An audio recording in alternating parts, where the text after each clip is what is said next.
Hello అండి, నేను మళ్ళీ వచ్చేసా. ఈ రోజు శివరాత్రి కదా. అసలు శివరాత్రి అంటే ఏంటి, ఎందుకు జరుపుకుంటాం? ఒకసారి విష్ణుమూర్తి మరియు బ్రహ్మదేవుడు వాదించుకుంటూ ఉంటారు ఎవరు గొప్ప అని. అప్పుడు జ్యోతి రూపంలో ఒక లింగం మధ్యలో వచ్చింది. మీ ఇద్దరిలో ఎవరు నా మొదలును మరియు చివరిను కనుక్కుంటారో వాళ్ళే గొప్ప అని. ఇద్దరు పైన 7 లోకాలు కింద 7 లోకాలు వెళ్లారు. కానీ ఆ లింగం హైట్ 14 లోకాల కంటే పెద్దది. ఇంకా విష్ణుమూర్తి తన వరాహ అవతారంలో కిందకు వెళ్లారు. బ్రహ్మ తన పక్షి పైన పైకి వెళ్లారు.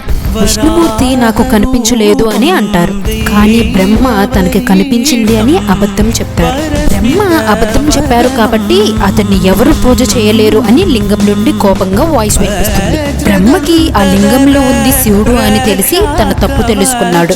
అప్పుడు మండుతున్న లింగం నుంచి ఈ సృష్టిలో ఎవరూ గొప్ప కాదు అని చెప్పి అజ్ఞానం తొలగిస్తారు. చీకట్లో ఉన్న జ్యోతిలాగా వచ్చి అజ్ఞానం తొలగించారు. అందుకే శివరాత్రి జరుపుకుంటాం.